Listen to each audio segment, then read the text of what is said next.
Hello friends, कैसे हैं आप लोग। आई होप आप सभी अच्छे ही होंगे। तो आज के इस वीडियो में आपको बताएंगे जो 7 अप्रैल को फर्स्ट शिफ्ट में एसएससी एमटीएस हवलदार का जो एग्ज़ाम हुआ था, तो उसमें जितने भी जीके जीएस और करंट अफेयर पूछे गए थे उन सारे क्वेश्चन का एनालिसिस करेंगे विद एक्स्ट्रा फैक्ट के साथ। तो वीडियो के अंत तक आप लोग बने रहिएगा, आप लोग के लिए बहुत ही इंपॉर्टेंट है। और जानेंगे कि 7 अप्रैल के फर्स्ट शिफ्ट में कौन कौन से क्वेश्चन पूछे गए थे और किस टॉपिक से अधिक क्वेश्चन पूछे गए थे, है ना। तो चलिए शुरू करते हैं। आज का क्वेश्चन थोड़ा मॉडरेट था, उतना आसान भी नहीं था, है ना। तो चलिए देख लेते हैं क्वेश्चन कौन कौन सा पूछा था। पहला क्वेश्चन है कि जो भवाई है किस राज्य का लोक नृत्य है। ये लोक नृत्य से क्वेश्चन पूछा था एक कि भवाई लोक नृत्य किस राज्य से संबंधित है। तो ये राजस्थान से है। किससे? राजस्थान से। आप इसी बात को याद रखिएगा। एक कालबेलिया, ये भी बहुत बार पूछता है। कालबेलिया, इसका संबंध किस राज्य से है? ये भी राजस्थान से संबंधित है। इस बात को भी आप याद रखिएगा। नेक्स्ट आपका पूछा था कि जब बल्लेबाज किसी गेंद को 2 बार हिट करता है तो एम्पायर के द्वारा क्या निर्णय लिया जाता है, क्या डिसीजन दिया जाता है ना। जब कोई बल्लेबाज गेंद को 2 बार टच कर देता है बल्ले से तो उसे एम्पायर आउट का डिसीजन दिया जाता है ना। एम्पायर के द्वारा किसका डिसीजन? आउट का। इस बात को आप याद रखिएगा। ये कुछ अलग क्वेश्चन पूछा था। नेक्स्ट आपका पूछा था कि दर्पण का सूत्र क्या होता है ना। ये साइंस से पूछा था। दर्पण का सूत्र क्या होता है? 1/f बराबर 1/u प्लस 1/v। ये होता है दर्पण का सूत्र। अगर लेंस का पूछता तो माइनस हो जाता है यहाँ पे, है ना। दोनों बातों को आप याद रखिएगा। नेक्स्ट आपका पूछा था कि चापचारकूट फेस्टिवल किस राज्य में मनाया जाता है। तो ये मिजोरम का फेस्टिवल है चापचारकूट। आप इस बात को याद रखिएगा। हरेला कहाँ का है, जो अभी हाल फिल्म चर्चा में है? तो यूके यानी उत्तराखंड का है। हरेली कहाँ का है? ये छत्तीसगढ़ का है। दोनों को याद रखिएगा, हरेला हरेली, है ना। अब चलते हैं अगले क्वेश्चन की ओर। क्वेश्चन है कि वर्षा मापने के लिए किस उपकरण का उपयोग किया जाता है। वर्षा मापने के लिए किस यंत्र का उपयोग किया जाता है? तो रेनगेज का। किसका? रेनगेज का। वर्षा मापी यंत्र का उपयोग किया जाता है। किसका? वर्षा मापी यंत्र का उपयोग किया जाता है वर्षा को मापने के लिए। इस बात को आप याद रखिएगा। नेक्स्ट आपका पूछा था कि गतका जो मार्शल आर्ट है किस राज्य से संबंधित है? गतका, तो ये पंजाब से संबंधित है। पंजाब की मार्शल आर्ट है गतका। इस बात को आप याद रखिए। इसका करेक्ट आंसर हो जाएगा पंजाब। नेक्स्ट आपका पूछा था कि जो सोने की बीमारी है ना, सिकनेस, स्लीपिंग सिकनेस, किसके कारण होती है? तो प्रोटोजोआ से होते हैं सोने की बीमारी, है ना। वो हर वक्त सुतले रहते हैं, है ना। तो प्रोटोजोआ से होते हैं सोने की बीमारी। नेक्स्ट आपका एक क्वेश्चन पूछा था कि दुनिया के सबसे अमीर व्यक्ति कौन है 2022 में। दुनिया के सबसे अमीर व्यक्ति कौन है? Elon Musk.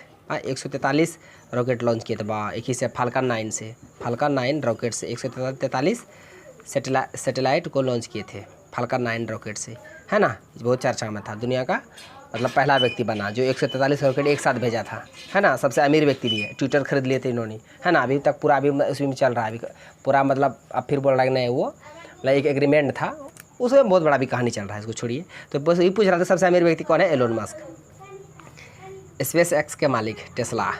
नेक्स्ट है 2018 होगा, 18 लिख दिए। 2011 के जनगणना के अनुसार सबसे कम जनसंख्या घनत्व, है ना, डेंसिटी सबसे कम कहाँ पे है? तो ये अरुणाचल प्रदेश में। प्रति वर्ग किलोमीटर में जितने लोगों का निवास होता है उसे जनसंख्या घनत्व कहा जाता है। अरुणाचल प्रदेश में प्रति वर्ग किलोमीटर में 17 व्यक्ति ही निवास करते हैं ना। इस बात को आप याद रखिएगा। सबसे अधिक पूछेगा तो सबसे कम तो बता दिए कहाँ? अरुणाचल प्रदेश। अधिक अपना बिहार, जियो हो बिहार, है ना। यहाँ जनसंख्या बाबू सिर्फ साहब क्या बोले, यहाँ जनसंख्या बढ़ रहा है। कमाने वाला 1 आदमी, खाने वाला 50 आदमी है। यहाँ बच्चा पैदा करने में सिर्फ आगे है, इतना है। यहाँ कोई रोजगार का पते नहीं है ना। तो सबसे कम जनसंख्या घनत्व अरुणाचल प्रदेश, सबसे अधिक बिहार। नेक्स्ट आपका पूछा था कि तेंदुलकर समिति का संबंध किससे है। तो ये जो निर्धनता है, गरीबी है, गरीबी के आकलन से, गरीबी के अनुमान से संबंधित है तेंदुलकर समिति। इस बात को भी आप याद रखिएगा। नेक्स्ट क्वेश्चन एक पूछा था कि अनुच्छेद जो 43B है पॉलिटी से पूछा था कि किसमें जोड़ा गया था। तो ये जो राज्य के नीति निर्देशक तत्व है DPSP, direct principle state policy, DPSP में जोड़ा गया था। पता है राज्य के नीति निर्देशक तत्व किस देश से लिए गए थे? तो आयरलैंड। किस देश से लिए गए थे डीपीएसपी? आयरलैंड। अनुच्छेद 36 से 51 के बीच में है ये, है ना। तो 43B किसमें जोड़ा है? इसी के अंदर आएगा ना। तो इसमें सहकारी समिति के प्रचार के लिए बारे में बताया गया है, सहकारी समिति के प्रचार के बारे में, है ना। इस बात को भी याद रखिएगा। नेक्स्ट आपका पूछा था कि बक्सर का युद्ध कब हुआ था। तो 1764 में हुआ था। अंग्रेजी सेना का नेतृत्व हेक्टर मुनरो ने किए थे। हेक्टर मुनरो, इस बात को भी आप याद रखिएगा। कब हुए थे?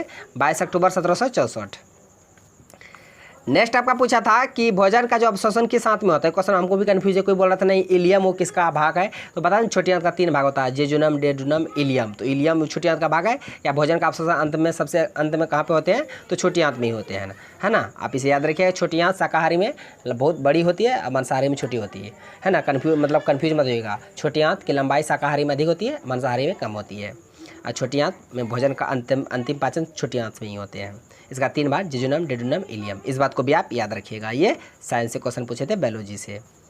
नेक्स्ट आपका पूछा था कि रेड लाइट ऑन बोर्ड अभियान किस के द्वारा शुरू किया गया था। तो रेड लाइट ऑन बोर्ड अभियान दिल्ली सरकार के द्वारा शुरू किया गया था। इसका करेक्ट आंसर हो जाएगा दिल्ली। नेक्स्ट क्वेश्चन पूछा था एक कि हरिप्रसाद चौरसिया किस वाद्य यंत्र से संबंधित। प्रत्येक शिफ्ट में वाद्य यंत्र से संबंधित कौन कौन व्यक्ति फेमस है उससे पूछ लिए जाते हैं, किस घराने से संबंधित है उससे पूछ लिए जाते हैं, है ना। तो इस टॉपिक को एक बार आप लोग देख लीजिएगा, है ना। तो हम बता दें हरिप्रसाद चौरसिया बांसुरी वादक थे। कौन? बांसुरी वादक। पंडित रविशंकर पता है सबको, पंडित रविशंकर इस सितार वादक क्या थे, सितार वादक। जाकिर हुसैन ये तबला वादक। शहनाई वादक कौन थे? उस्ताद बिस्मिल्लाह खां। ये सभी बातों को आप याद रखिएगा, है ना। ये सब इंपॉर्टेंट क्वेश्चन है। क्या करें, मेरा तबीयत खराब हो गया है। क्वेश्चन है खजुराहो जो मंदिर है किस शैली में निर्मित है। तो ये नागर शैली में निर्मित है। इसे चंदेल शासकों के द्वारा बनाया गया था। चंदेल शासकों के द्वारा खजुराहो मंदिर कहाँ पे है? मध्य प्रदेश MP में है। मंदिर निर्माण की 3 शैली, उत्तर भारत में नागर शैली, शॉर्टकट लिख रहे हैं, दक्षिण भारत में द्रविड़ शैली, मध्य भारत में बेसर शैली। तीनों को याद रखिएगा। नेक्स्ट आपका पूछा था कि प्राचीन काल में ताड़पत्र और भोजपत्र मुख्यतः किस लिपि में मिलते थे। तो ये पांडुलिपि में मिलते हैं, है ना। कौन लिपि में? पांडुलिपि। इसका करेक्ट आंसर हो जाएगा। नेक्स्ट एक क्वेश्चन पूछा था कि भारत के राष्ट्रपति जो है जो चुने जाते हैं उसकी न्यूनतम आयु कितनी होनी चाहिए। जो राष्ट्रपति बनने के जो उम्मीदवार हैं तो न्यूनतम आयु 35 वर्ष होनी चाहिए, है ना। राज्यपाल का भी 35 वर्ष, राज्यसभा में सदस्य बनने के लिए 30 वर्ष, लोकसभा में सदस्य बनने के लिए 25 वर्ष, है ना। इस बात को भी याद रखें। अभी हाल ही फिलहाल में 18 जुलाई को चुनाव है, राष्ट्रपति नए बनेंगे ना, द्रौपदी मुर्मू देश की दूसरी महिला राष्ट्रपति और भारत की पहली जनजातीय महिला राष्ट्रपति बनेगी द्रौपदी मुर्मू, है ना। 18 जुलाई को वोटिंग है। अब देखिए क्या बनेगा, तो वही ना, समर्थन है NDA BJP का। नेक्स्ट है भगत सिंह और बटुकेश्वर दत्त ने जो केंद्रीय असेंबली पर बम फेंका था वो कब फेंका था। एक क्वेश्चन पूछा था डेट से, हिस्ट्री से डेट पूछ लिए गए थे कि कब फेंके थे भगत सिंह और बटुकेश्वर दत्त केंद्रीय असेंबली में बम फेंके थे ना, है ना। तो जगाने के लिए अंग्रेजों को तो 8 अप्रैल 1929 को फेंके थे। कब? इसका करेक्ट आंसर हो जाएगा 8 अप्रैल 1929 को फेंके थे बम केंद्रीय असेंबली में। कौन? भगत सिंह और बटुकेश्वर दत्त। नेक्स्ट क्वेश्चन पूछा था कि किसी जीव के द्वारा खाद्य सामग्री का विघटन जो होता है शरीर के बाहर किया जाता, तो ईस्ट के द्वारा किया जाता है ना। इस बात को भी आप याद रखिएगा। नेक्स्ट आपका पूछा था कि पलासी का युद्ध किसके बीच हुआ था। देखिए पलासी बक्सर दोनों पूछ लिए गए थे। पलासी के युद्ध 23 जून 1757 को हुए थे। पलासी के युद्ध रॉबर्ट क्लाइव और सिराजुद्दौला के बीच, जिसमें रॉबर्ट क्लाइव जीत हुई थी, सिराजुद्दौला की हार हुई थी, है ना। अंग्रेजों का जो तरफ से जो युद्ध किए थे रॉबर्ट क्लाइव, और पलासी क्या कहते हैं बक्सर युद्ध में हेक्टर मुनरो, इसमें रॉबर्ट क्लाइव। नेक्स्ट बस फ्रेंड्स इतना ही था जो क्वेश्चन था हमको मिला था। सभी क्वेश्चन को हम बता दिए विद एक्स्ट्रा फैक्ट के साथ। ये सभी बिल्कुल रियल और ऑथेंटिक प्रश्न थे, है ना। तो वीडियो कैसी लगी? यदि आपको वीडियो अच्छी लगी तो मेरे वीडियो को लाइक कीजिए तथा मेरा यूट्यूब चैनल करिए जैसा अड्डा को सब्सक्राइब करें और बेल आइकन को भी हिट कर दीजिए ताकि हर एक लेटेस्ट क्वेश्चन का जो वीडियो है जो बनाते हैं वो आप तक तुरंत पहुंच जाए।